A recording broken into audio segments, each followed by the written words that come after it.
آپ صلی اللہ علیہ وآلہ وسلم نے فرمایا ولا تباغضوا، آپس میں بغض نہ رکھو۔ اس میں بھی اللہ کے نبی نے اس جملے میں بہت بڑی ہدایت ہمیں دی ہے، ہمیں ایک نصیحت کی ہے کہ آپس میں بغض نہ رکھو۔ یہ ایک لمبی حدیث ہے جس کا یہ جملہ ہے، اس کے آخر میں ہے کہ اے اللہ کے بندو آپس میں بھائی بھائی بن جاؤ۔ اب یہ بغض کیا ہے؟ یہ بھی ایک روحانی مرض ہے۔ بغض کا معنی ہوتا ہے دشمنی، نفرت، کینہ رکھنا، یہ تمام معنوں میں یہ مستعمل ہے۔ یعنی کسی مسلمان کے بارے میں دل میں، بلکہ کسی انسان کے بارے میں بھی بغض اور کینہ، عداوت، یہ چیزیں نہیں ہونی چاہیے۔ ہمارا دل پاک صاف ہو، سب کے بارے میں دل میں خیر خواہی کا جذبہ ہو، نہ کہ انتقام کا۔ تو لہٰذا یہ بغض جو ہے اس سے اپنے آپ کو روکنا۔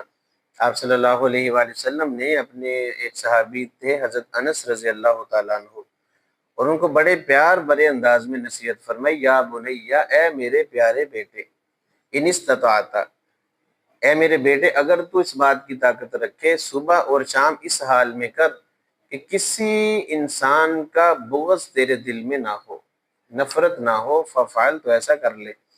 پھر فرمایا وذالک من سنتی، یہ میری عظیم الشان سنت ہے، جس نے میری اس سنت کو زندہ کیا اور اس نے مجھ سے محبت کی، ومن احبنی، اور جس نے مجھ سے محبت کی وہ جنت میں میرے ساتھ ہوگا۔ اب دیکھیں اس میں کتنی بڑی ہدایت ہے۔ آپ صلی اللہ علیہ وسلم نے ایک تو فرما دیا کہ آپس میں بغض، نفرت، حسد، دشمنی نہ رکھو، بلکہ اللہ کی خاطر معاف کر دو، اور دوسرا کوشش کرتے رہو کہ دل میں اگر ایسی باتیں پیدا ہو رہی ہیں تو ان کو نکالتے رہو۔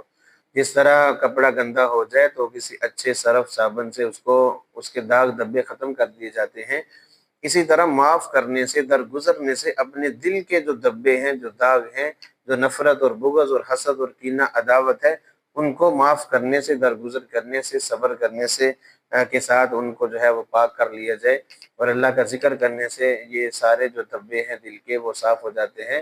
تو مسلمان کے دل میں خیر کا جذبہ ہونا چاہیے، نہ کہ انتقام کا۔ تو آپ صلی اللہ علیہ وسلم نے فرمایا کہ اے اللہ کے بندو، بھائی بھائی بن کر رہو، نہ تو حسد کرو، نہ ہی کوئی دشمنی دل میں رکھو کسی کے بارے میں۔